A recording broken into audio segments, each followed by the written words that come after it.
يرسله إلى رسوله الكريم. أما بعد أعوذ بالله من الشيطان الرجيم.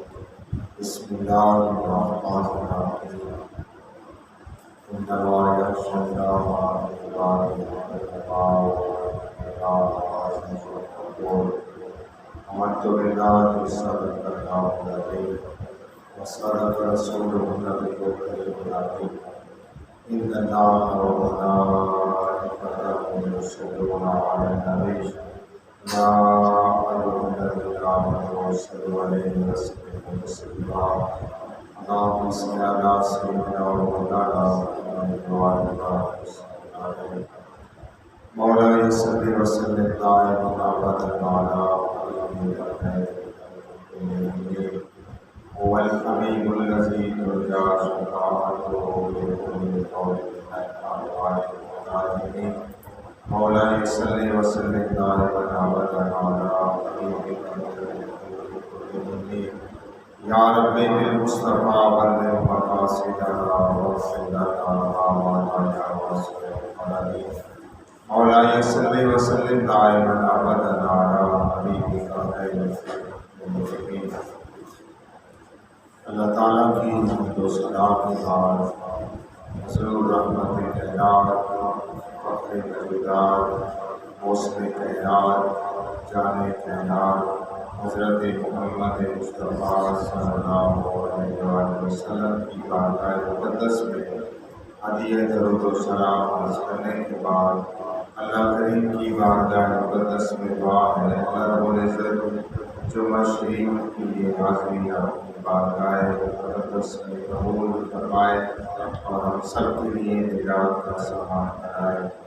مختصر وقت میں آج عظیم البرکت مولانا اشاہ احمد رضا خان بریلوی رحمۃ اللہ علیہ کی بارگاہ مقدس میں نذرانِ عقیدت پیش کروں گا، جن کا وصال شریف سفر مظفر کی 25 تاریخ کو بریلوی شریف میں ہوا.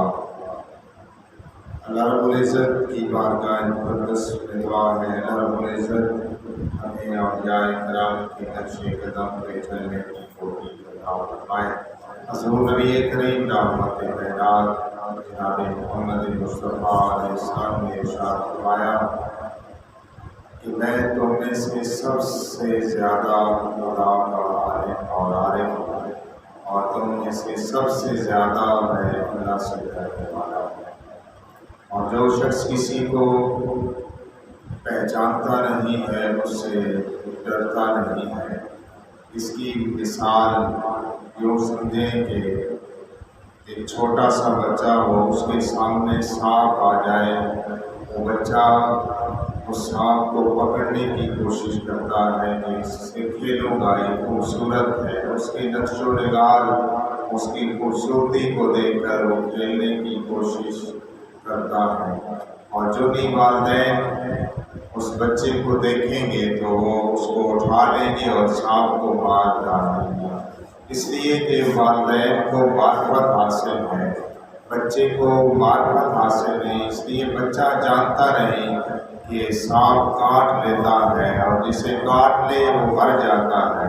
چنانچہ والدین کو معرفت حاصل ہے تو اس لیے والدین اسے پکڑ لیتے ہیں اور سانپ کے قریب جانے نہیں دیتے. اسی طرح جو عالم ہیں، جو علماء ہیں، وہ اللہ سے سب سے زیادہ ڈرتے ہیں. انما یخشی اللہ من عبادہ العلماء.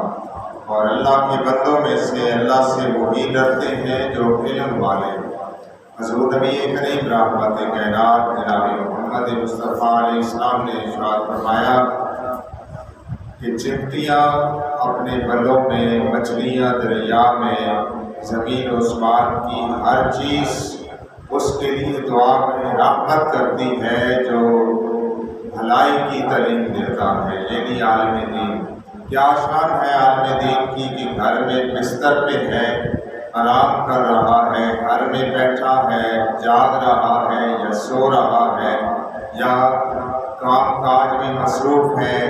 علماء کرام کی شان، عالم دین کی شان یہ ہے کہ اس کے لیے اللہ کے فرشتے اور چمٹیاں اور مچھلیاں دریاؤں میں اس کے لیے دعائے رحمت کر رہی ہوتی اور اس کے لیے دعا مانگتی ہیں۔ حضور نبی کریم علیہ السلام نے ارشاد فرمایا، جس نے کسی عالم کی زیارت کی گویا اس نے میری زیارت کی، اور فرمایا جو میری علماء کی محفل میں بیٹھا وہ ایسے سمجھے کہ وہ میری محفل میں بیٹھا۔ فرمایا جو میری محفل میں بیٹھے گا کل قیامت کے دن اللہ تعالیٰ اسے جنت میں جگہ عطا فرمائے گا۔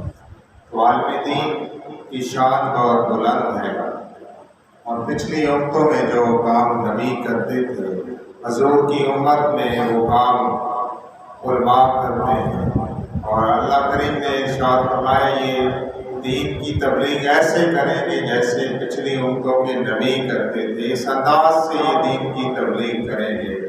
تو عالم وہ ہے الذین اوتوا العلم درجات، اللہ ایمان والوں کی اور ان کے درجے بلند فرمائے گا جن کو علم عطا کیا ہے۔ قل هل يستوي الذین لا يعلمون والذین لا يعلمون انما يتذکر اولو الالباب۔ فرمایا پیارے حبیب علیہ السلام فرما دیجیے کہ انجان اور علم والے کیسے برابر ہو سکتے ہیں، اور نصیحت تو عقل والے ہی مانتے ہیں۔ فرمایا پیارے حبیب علیہ السلام فرما دیجیے انجان اور جاننے والے کیسے برابر ہو سکتے ہیں، نصیحت وہی مانتے ہیں جو عقل والے ہیں۔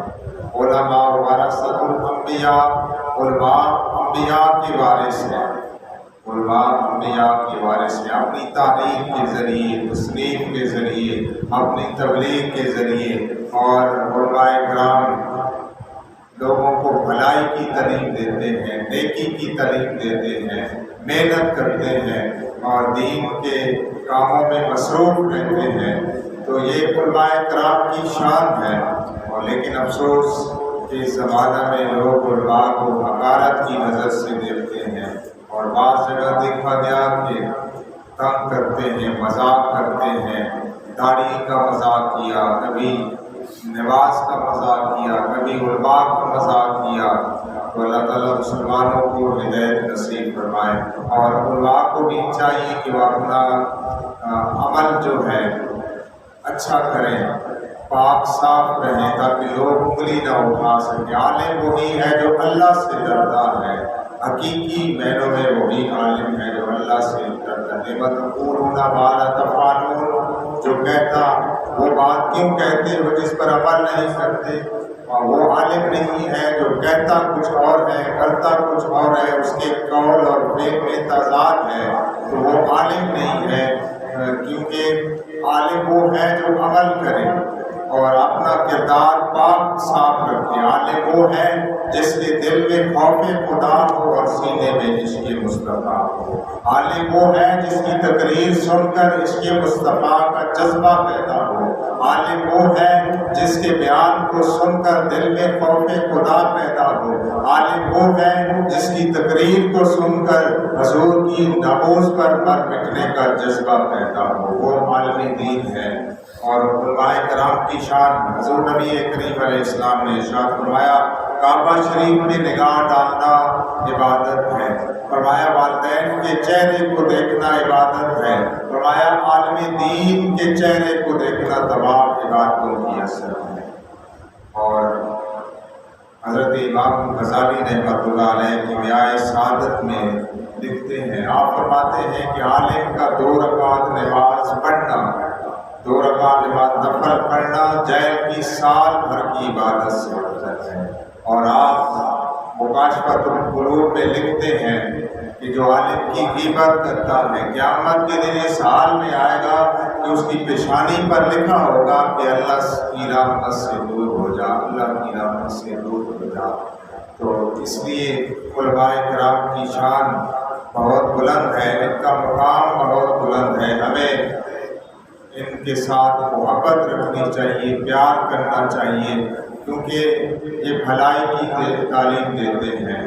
اور حضور فرماتے ہیں اللہ جس کے ساتھ بھلائی کا ارادہ فرماتا ہے اسے دین کی سمجھ عطا فرما دیتا ہے، اور اللہ فرمایا مجھے عطا کرتا ہے میں تقسیم فرماتا ہوں۔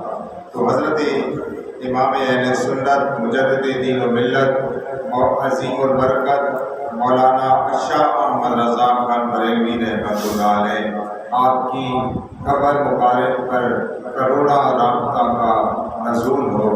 اور ابو داؤد شریف میں حدیث پاک ہے، حضور نبی کریم علیہ السلام نے ارشاد فرمایا کہ ہر صدی کے سر پر ایک مجدد آئے گا جو اس امت کے لیے دین کی تجدید کرے گا، یعنی دین کو تازہ کرے گا۔ 100 سال میں جو دین اسلام پر گرد و غبار پڑ جاتی ہے، مجدد وقت آتا ہے، اسے سب صاف کرتا ہے، دین کو تازہ کرتا ہے۔ اور فرماتے ہیں کہ مجدد 2 صدیاں پاتا ہے، ایک صدی میں اسلام کا جھنڈا تھامتا ہے اور اسلام کی تبلیغ کرتا ہے، اور دوسری صدی میں اس کا چرچا پوری دنیا میں ہو چکا ہوتا ہے۔ اور حضرت امام اہل سنت مجدد دین و ملت شاہ احمد رضا خان رحمۃ اللہ علیہ، آپ کو جس لحاظ سے بھی دیکھا جائے مجددیت کا تاج نور کی طرح چمکتا ہوا آپ کی پیشانی پر نظر آ رہا ہے۔ 1272 ہجری میں آپ پیدا ہوئے اور 1340 ہجری میں آپ کا وصال کا کمال ہوا۔ آپ کی والد محترم کا نام مولانا نقی علی خان اور دادا کا نام مولانا رضا علی خان۔ حضرت امام اہل سنت مجدد دین و ملت شاہ احمد رضا خان رحمۃ اللہ علیہ جب فتویٰ کی مسند پر بیٹھے تو اس وقت آپ کی عمر 14 سال تھی، اور جب آپ نے پہلا فتویٰ لکھا تو آپ اسی دن بالغ ہوئے، اور آپ کی قوت حافظہ کا اندازہ لگائیں کہ لوگ آپ کو خط لکھتے تھے کہ حضور آپ حافظ احمد رضا خان، اس طرح خط لکھتے تھے۔ تو آپ نے سوچا کہ یہ بندگان خدا مجھے حافظ کہہ کے یہ خط لکھتے ہیں، تو کیوں نہ ہو کہ بندگان خدا کا کہنا سچ ہو تو حفظ کر ہی لینا چاہیے۔ آپ نے پورے 1 ماہ میں قرآن مجید کو حفظ کر، آپ کی حافظہ کی اندازہ لگائے کہ اتنا تیز تھا کہ 1 مہینہ میں قرآن مجید کو حفظ کر دیا۔ علم فقہ، علم تفسیر، علم حدیث اور دیگر ظاہری باطنی علوم آپ نے حاصل کیے۔ آپ ستاروں کو دیکھ کر اور سورج کو دیکھ کر گھڑی ملا لیا کرتے تھے، اور جو کہتے تھے کہ یہ ٹائم ہے تو وہی ٹائم ہوتا جو آپ بتاتے تھے۔ اور حضرت احمد رضا خان بریلوی رحمۃ اللہ علیہ، آپ نے انگریز کا مقابلہ کیا اور دیگر جو حضور کی شان میں گستاخی کرتے تھے ان کا مقابلہ کیا۔ حضرت عظیم البرکت مولانا شاہ احمد رضا خان رحمۃ اللہ علیہ، انگریز ایسے علماء پیدا کر رہا تھا ہندوستان میں جو حضور کی شان میں گستاخی کرتے۔ کوئی کہتا حضور کو دیوار کے پیچھے کا علم نہیں ہے، کوئی کہتا نماز میں حضور کا پیار آنا گدے سے بدتر ہے۔ تو اس طرح کے وہ فتوے لگاتے تھے۔ انگریز خوش ہو رہا تھا، انہیں انعام و اکرام دے رہا تھا، لیکن میرے امام مجدد دین و ملت شاہ احمد رضا خان رحمۃ اللہ علیہ نے انگریز سے بھی ٹکر لی اور ان علماء سو سے بھی ٹکر لی۔ آپ کو کہا جاتا کہ آپ بادشاہوں کے قصیدے لکھیں، لیکن آپ بہت بڑے شاعر تھے، اور آپ جو شعر لکھتے تھے وہ شعر آج بھی اگر پڑھا جائے تو اس میں عشق مصطفیٰ کی ایک جھلک نظر آتی ہے۔ آپ نے نعتیں لکھی، اور بھی نعتکار نعتیں لکھتے ہیں، لیکن آپ کی نعت جو بھی نعت سنی جائے، بار بار سنی جائے تو یہی لگتا ہے یہ نئی نعت ہے۔ آپ کا جو قلم تھا وہ عشق مصطفیٰ کے لیے اٹھا، اور آپ انگریزوں سے مقابلہ کر رہے تھے، علماء سو سے مقابلہ کر رہے تھے، اور آپ کو آفریں کی جاتی اتنے پیسے لے لو، اتنے نوٹ لے لو، اتنی دولت لے لو، بادشاہوں کے قصیدے لکھو۔ آپ نے فرمایا کروں بدا اہل دول رضا، پڑے اس بلا میں میری بلا، میں گدا ہوں اپنے کریم کا، میرا دین پائے گا۔ تو آپ نے انہیں یہ جواب دیا۔ آپ حضور کی نعتیں لکھتے تھے، حضور کی شان بیان کرتے تھے، حضرت احمد رضا خان بریلوی رحمۃ اللہ علیہ، اور آپ کے سینے میں عشق مصطفیٰ کی شمع روشن تھی۔ آپ خود فرماتے ہیں کہ اگر میرے دل کو چاک کیا جائے تو ایک ٹکڑے پہ لکھا ہوگا لا الہ الا اللہ دوسرے پہ لکھا ہوگا محمد رسول اللہ۔ آپ نے قرآن کا ترجمہ کیا، قل هو اللہ احد اللہ الصمد لم یلد ولم یولد ولم یکن لہ کفوا احد۔ آپ نے سورت کا ترجمہ کیا، قل هو اللہ احد، اے پیارے محبوب علیہ السلام فرما دیجیے وہ اللہ ایک ہے، اللہ الصمد، اللہ بے نیاز ہے، لم یلد، اس نے کسی کو نہیں جنا، ولم یولد، نہ کسی سے جنا گیا، ولم یکن لہ کفوا احد، اس کا کوئی ہمسر نہیں، اس کا کوئی شریک نہیں۔ اور یہ جو پوری صورت ہے یہ حمد خدا ہے، تو لفظ کل نے اس پوری صورت کو نعت مصطفیٰ کل کہہ کے اپنی بات بھی تیرے منہ سے سنی، اللہ کو ہے کتنی گفتگو پسند پیارے تیری۔ اور یہ پوری صورت جو ہے حمد ہے، لیکن لفظ کل نے اسے نعت مصطفیٰ بنا دیا۔ اور آپ معلوم یہی ہوتا ہے کہ آپ جب قرآن کا ترجمہ کر رہے تھے تو عاشق رسول الحضرت احمد رضا خان رحمۃ اللہ علیہ کی ایک نظر قرآن کی آیت پر ہوتی تھی اور دوسری نظر جمال مصطفیٰ، اور آپ سادات کا بہت ادب و احترام کرتے تھے۔ اور ایک دفعہ کوئی جلسہ تھا تو آپ کو اس زمانے میں سواریاں تو ہوتی نہیں تھی، یا اونٹوں پہ یا گھوڑوں پہ سوار کر کے پالکی میں بٹھاتے تھے، لے جاتے تھے۔ تو آپ کو ایک جلسہ میں لے کے جا رہے تھے، جب تھوڑے ہی چلے تھے تو آپ نے کہا کہ پالکی کو روک دو، تو مزدوروں نے پالکی کو روک دیا، تو آپ اس سے نیچے اتر آئے اور آپ نے ان سے پوچھا کہ اے مزدوروں، تم میں سے آل رسول کون ہے، سید کون ہے؟ مجھے میرے دل میں یہ خوشبو آ رہی ہے، میں محبوب کریم علیہ السلام کے ایمان کی جو خوشبو ہے وہ محسوس کر رہا ہوں۔ تو ان کے رنگ میں سے ایک جو تھا اس کا رنگ اڑ گیا، وہ پریشان ہو گیا کہ اتنا بڑا عالم اور میں اس کے سامنے کیسے کہوں کہ میں سید ہوں؟ تو بالآخر آپ نے ہاتھ جوڑے کہ تم میں سے سید کون ہے؟ تو ان میں سے ایک کہنے لگا کہ میں سید ہوں، مزدوری کی غرض سے آیا ہوں، غریب ہوں۔ تو آپ نے فرمایا، آپ نے اپنی دستار اتار کے، اپنا امامہ شریف اتار کے اس کے قدموں میں رکھ دیا، کہا کہ مجھے معاف فرما دے۔ اور قیامت کے دن حضور نے پوچھ لیا، اے احمد رضا، تو میرے شہزادوں کے کندھوں پہ سواری کرتا تھا تو میری رسوائی ہوگی، کتنی میری بےعزتی ہوگی، مجھے معاف فرما دے اے سیدزادے۔ تو سیدزادے نے روتے ہوئے کہا، حضور میں نے آپ کو معاف فرما دیا۔ آپ نے فرمایا معافی تب ہوگی جب یہ سیدزادہ، یہ مزدور اب اس پالکی میں بیٹھے گا، احمد رضا اس پالکی کو، اور آپ سادات کو دگنا لنگر کا حصہ دیتے تھے، باقی کو ایک حصہ اور سادات کو دگنا حصہ لنگر کا دیتے تھے، سادات کو قریب بٹھاتے تھے۔ اور یہ بھی یاد رکھیے کہ قاضی کیا سید کو سزا دے سکتا ہے کہ نہیں دے سکتا، استاد سید کو سزا دے سکتا ہے کہ نہیں، قاضی پر یہ فرض ہے کہ وہ سید کو ہاتھ جاری کرے، لیکن وہ اس نیت سے نہ کرے کہ میں اس کو سزا دوں گا، بلکہ یہ نیت کرے کہ میں سیدزادے کے پاؤں کی جو میل کچیل ہے وہ صاف کر رہا ہوں۔ جب قاضی کو حد قائم کرتے ہوئے سزا دینے لگے تو نیت یہ نہیں کرنی چاہیے میں اس کو سزا دے رہا ہوں، بلکہ میں اس کے پاؤں کی میل کو صاف کر رہا ہوں۔ تو استاد کے بارے میں یہ حکم ہے کہ استاد بھی یہ نیت نہ کرے کہ میں اسے سزا دوں گا، بلکہ یہی نیت کرے کہ میں اس کے پاؤں کی میل کچیل کو صاف کر رہا ہوں۔ آپ سادات کا بہت ادب و احترام کرتے تھے اور سادات سے پیار فرماتے تھے، اور آپ باادب تھے۔ آپ نے قرآن کا ترجمہ لکھا، دیگر نے بھی لکھا، آپ نے بھی لکھا۔ قرآن کی ایک آیت ہے آپ نے سنی ہوگی، وَوَجَدَكَ ضَالًّا فَهَدَىٰ، اور یہ مولانا اشرف علی تھانوی، مولانا عبدالواجد آبادی، مولانا مودودی، مولانا محمود الحسن، انہوں نے اس آیت کا ترجمہ ایک ہی کیا یا اس کے قریب کیا، اے محبوب علیہ السلام تمہیں گمراہ پایا اور راہ دی۔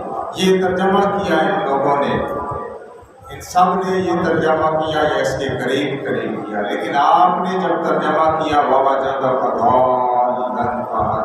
اے محبوب تجھے اپنی محبت میں برکتہ پایا اور اپنی طرف لایا۔ آپ نے ادب کا پہلو معلوم سے خاطر رکھا، معلوم ہوا عاشق رسول حضرت احمد رضا خان بریلوی جب قرآن کا ترجمہ کر رہے تھے کنز و ایمان کا، تو آپ کی ایک نظر قرآن کی آیت پہ ہوتی تھی، دوسری نظر جمال مصطفیٰ۔ اور میاں شیر محمد شرف پوری رحمۃ اللہ علیہ آپ کی ملاقات کے لیے ہندوستان گئے، تو آپ نے دیکھا پردے میں احمد رضا خان بریلوی بیٹھا ہے، پردے میں کوئی پیچھے بول رہا ہے، آپ لکھ رہے ہیں، یعنی حضور پیچھے بول رہے تھے اور حضرت احمد رضا خان بریلوی قلم سے لکھ رہا تھا حضور کی شان کو، اور حضور کی جو محبت تھی دل میں اسی محبت سے قلم چلا رہے تھے۔ تو حضرت احمد رضا خان بریلوی رحمۃ اللہ علیہ جن کی رہنمائی رسول خدا محبوب خدا علیہ السلام کرے، ان کا قلم کیسے غلطی کر سکتا ہے؟ آپ میں شریعت کا عنصر بہت غالب تھا، آپ شریعت کے پابند تھے، نماز باجماعت ادا کرتے تھے، اور بیماری کی حالت میں کرسی پہ بیٹھ کے مسجد میں آپ کو لے جایا جاتا اور آپ نماز باجماعت ادا فرماتے تھے۔ دوسری دفعہ جب آپ حج پہ گئے تو آپ وہاں پہ بیمار ہو گئے، سخت بیمار تھے، اور محرم شریف کے آخری دنوں میں آپ جو تھے صحت یاب ہو گئے، غسل کیا، اور پھر آپ باہر نکلے تو دیکھا بادل ہے، گھٹا چھا گئی ہے، بارش شروع ہو گئی، تو آپ کو حدیث پاک یاد آ گئی، جو بارش میں طواف کرتا ہے وہ رحمت الہی میں تیرتا ہے۔ تو آپ نے حجر اسود کو بوسہ دیا، پھر خانہ کعبہ شریف کا طواف کرنے لگے، تو آپ کو اس کے بعد پھر بخار ہو جاتا ہے۔ مولانا سید اسماعیل رحمۃ اللہ علیہ عرض کرتے ہیں حضور ایک ضعیف حدیث کے پیچھے آپ نے اپنی جان کی پرواہ نہ کی، فرمایا اگرچہ حدیث ضعیف ہے لیکن مجھے اللہ سے کبھی امید ہے۔ اور آپ رمضان شریف میں ڈاکٹر نے کہا کہ روزہ افطار کر تو خطرہ ہے جان کے جانے کا، آپ نے روزہ افطار نہیں کیا ڈاکٹر کے کہنے پر بھی، اور پھر روزہ شام کو افطار کیا، اور اسی روزہ کی برکت سے اللہ کریم نے صحت بھی عطا کی۔ آپ اس میں محمد کی شکل میں سوتے تھے۔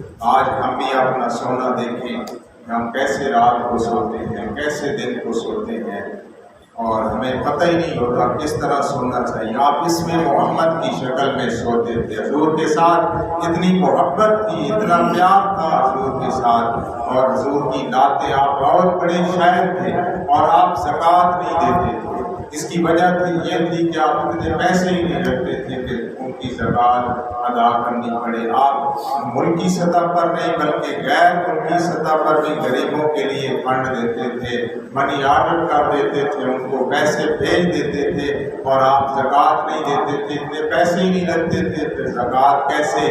آپ غریبوں کی مدد، محتاجوں کی مدد کرتے تھے۔ 25 صفر مظفر کو آپ کا وصال 1340 ہجری اور 1921 میں آپ کا وصال ہوا۔ اللہ کریم ہمیں حضور کے اس پیارے عاشق، محبوب عاشق الحضرت عظیم البرکت شاہ احمد رضا خان رحمۃ اللہ علیہ کی سچی عقیدت محبت نصیب فرمائے۔ یقین کریں اگر حضرت احمد رضا خان بریلوی اس پاک سرزمین پہ نہ آتے، ہندوستان میں نہ آتے، یہ پورا خطہ جو تھا یہ گمراہ ہو جاتا، اور پورے خطے میں کوئی ایسا آدمی نہ ہوتا، لیکن آپ نے جو کام کیا حضور کی نبوس میں پہرا جو دیا، اور وہ قابل تحسین ہے، اور اللہ کریم آپ کی قبر پر کروڑوں رحمتوں کا نزول فرمائے، اور ہمیں حضور کے سچے عاشق کے ساتھ محبت عقیدت نصیب فرمائے۔ وآخر دعوانا